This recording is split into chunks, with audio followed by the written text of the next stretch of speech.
zombies, the undead, blood, gore, death, sacrifices, hope, despair. The 21st century brought us huge changes to the world of cinema, or more to speak, the realm of horror. Sink into the floor. Wait. Sleep. Vampires, Frankenstein, ghosts, and zombies are not new unexplored topics in the film industry, and generally in any industry. Fear of these creatures comes from fear of the unknown, fear of not understanding what these creatures are. We fear what we do not understand, for we do not know what harm it can bring us. Death is an unpleasant topic, and to see character faced against death, we can't help but reflect a part of us onto the actors playing the role, to see ourselves feeling scared for life. But to an extent, the modern setting of these movies help us to cope, help us think of ways to survive, and how unreasonable some of these tales are. But what happens when the creature of the unknown are thrown amidst nations of the past? Let us explore Kingdom. Kingdom is a Netflix series first aired in 2019, directed by Kim Seung-hoon in the first season and Park In-jae in most of season 2. It is one of the successful products that resulted from the huge investment Netflix poured into South Korea. It scores 8.4 IMDb, 96% Rotten Tomatoes. Statistics do not speak for much, but in this case we can see that it definitely hit the nail on the head for a lot of people. Kingdom provides us with the combination of zombie kind, Korea's culture and history, and the prominent imagery and storyline of corruption, class division, and the devilish side of humanity. In this decade alone, we get things like All of Us Are Dead, the series The Walking Dead, Train to Busan, World War Z, of which the common theme is, or the common setting, is in the modern world. As I mentioned, embracing a modern scenario makes it much easier for viewers to project and imagine themselves into the plot. People get scared from visuals, jump scares, intense plot, and music, but what they often overlooked is what haunts them after the viewing experience. Not understanding how old society functions brings another layer of fear. Again, the fear of the unknown and helplessness against its potential danger. Kingdom follows the story of a lost prince and his personal bodyguard on the way to uncover the nation's dark secret. The world we witness in the show introduces the societal structure of Joseon, or Korea, in the past. The story guides us from the top up and introduces parties that are involved in this strange phenomenon. The crowned prince, the rightful heir to the throne of a sick king, is alone in his struggle against the Haewon-chol clan. The poor and sick villages, stricken by war and extreme policies in taxing, greets the prince with a slap on the face. The middle class, whom we don't really see much in the show, provide less impact than the other parties. Given the setting though, it is understandable that those who dealt the crimes and those who suffered from those actions deserve the spotlight. Born in golden silk, one would be safe to assume that the prince is set for life. Yet, right at the start we see the opposite, where almost everybody in the palace serves the new queen and the Haewon-chol clan in general. Although of royal blood, the protagonist has to fight for the right to the throne, also for his right to live. Through the intentional lighting of the scene, one could easily understand the atmosphere of the palace. Though spacious, though glorious as it is, it turns into an icy, cold, and sinister environment once the sun sets. Flickering spots of flames here and there. Blue tint covering everything, every building, every shot. True warmth is only provided during indoor scenes where Chang interacts with his bodyguard and the one person who could possibly be the only true friend he has throughout the whole series. Character development in the series definitely is done at a rather slower pace, putting a deeper focus into political schemes and of course the zombies. The dynamic between the prince and the low-life bodyguard is shown in their different approach during the investigation. These positions in society are blurred when one is put in a life and death situation. Only when the pacing is slower do we get to see a more down-to-earth and empathetic future leader.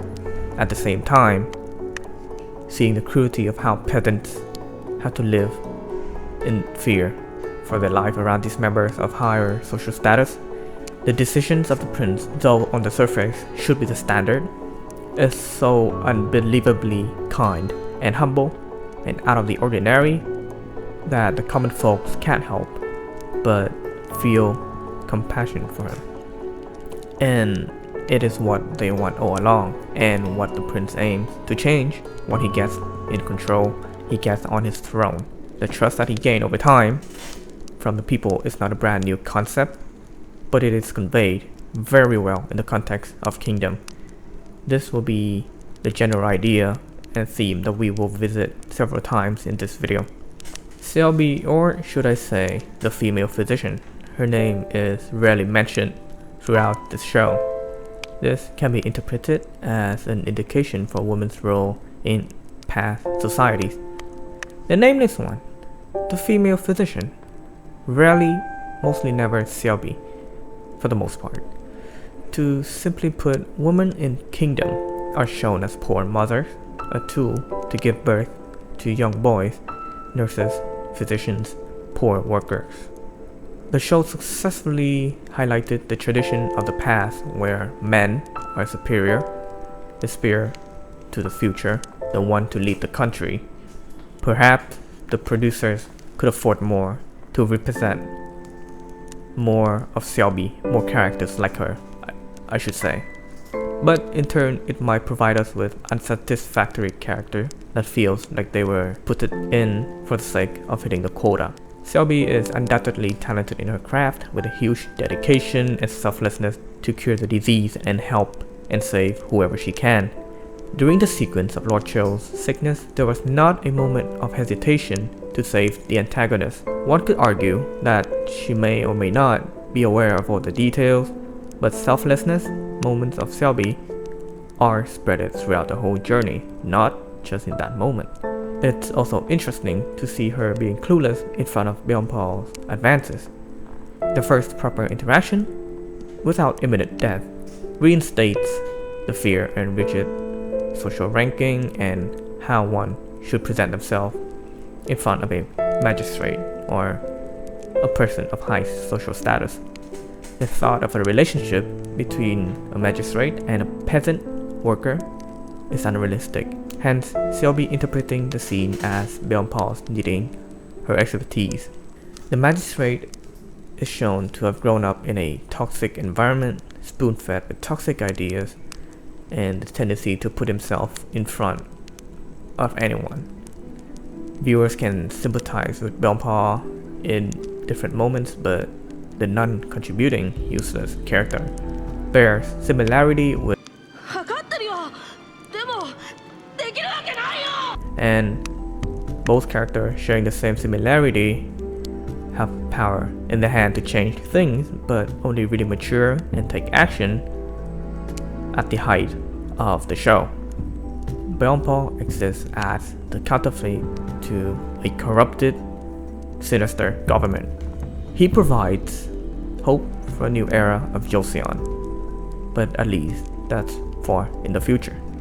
As of the current standing, Byeonpal really exists as a tool that is frequently used by both sides of the uprising. What is pure about the character is the acknowledgement of Selby of the female physician, as he is the one to always call her by her real name. His fascination for the physician might have come from the incident in Danie, but again, the show does not want to stray far from its root and provide very little, if any, romantic gesture between the two. There's only beyond Paul's advances and his comedic attempts to show off.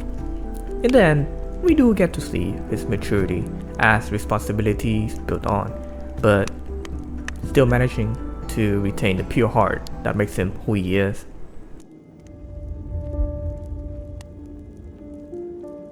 Zombies events are often romanticized, showing unnecessary love interest blooming, putting stereotypes onto character leads with no strong reasoning.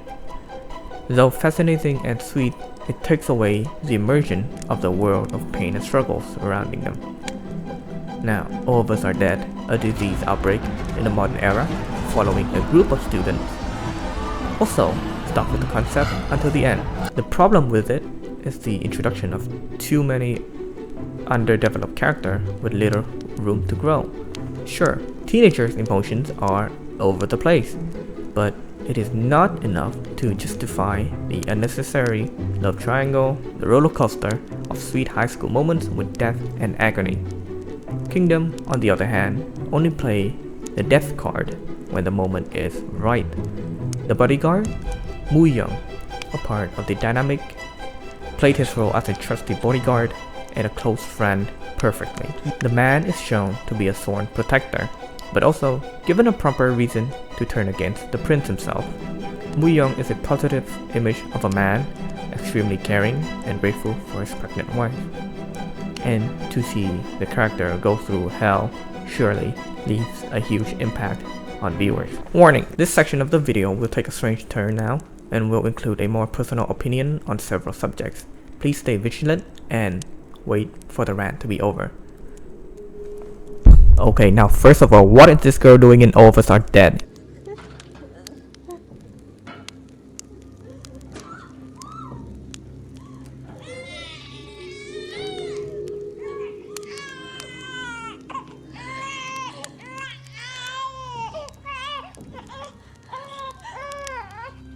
Yes, it is a nod to underage unwanted pregnancy in Korea and the lack of support. Yes, bullies were a major thing, and yes, the girl needed help, okay? And the show did absolutely nothing, provide no context, no development, no point of interest. The character ended up saving the baby and sacrificing herself. Great, but again, killing off characters for the sake of killing, especially in the first episode, is a horrible idea. Now, Kingdom did a similar thing. But what made it work is the context.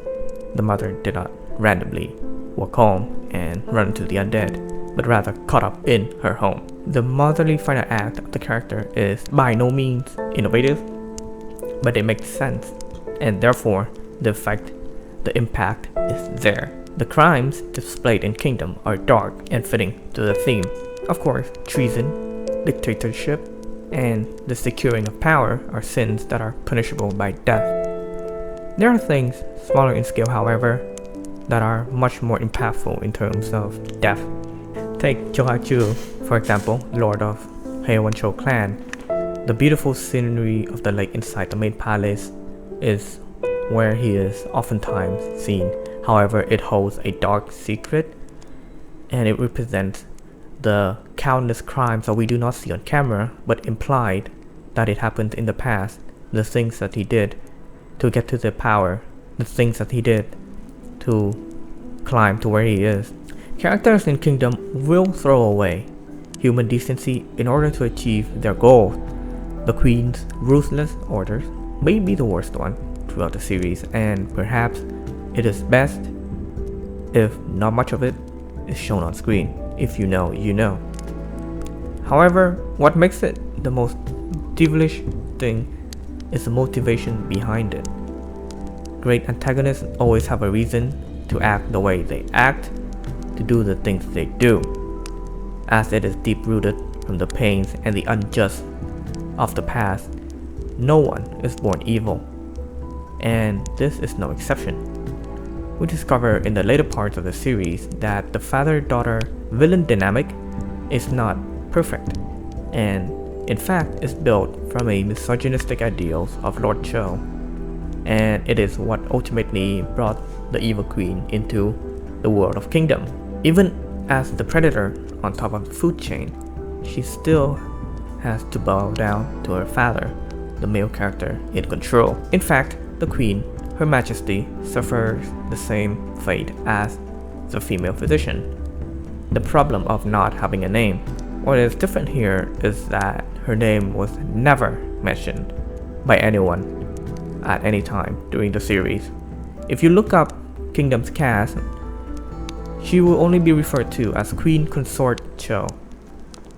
Now, there are other horrendous crimes, notably the decapitation of innocent people, the torturing of the scholars, and the murderous spree of servants if they are deemed ever so slightly useless or annoying to an officer. Generally, these scenes are more terrifying than the people who are killed by the undead. The story of Kingdom lies on the fictional side of things, as most horrors are.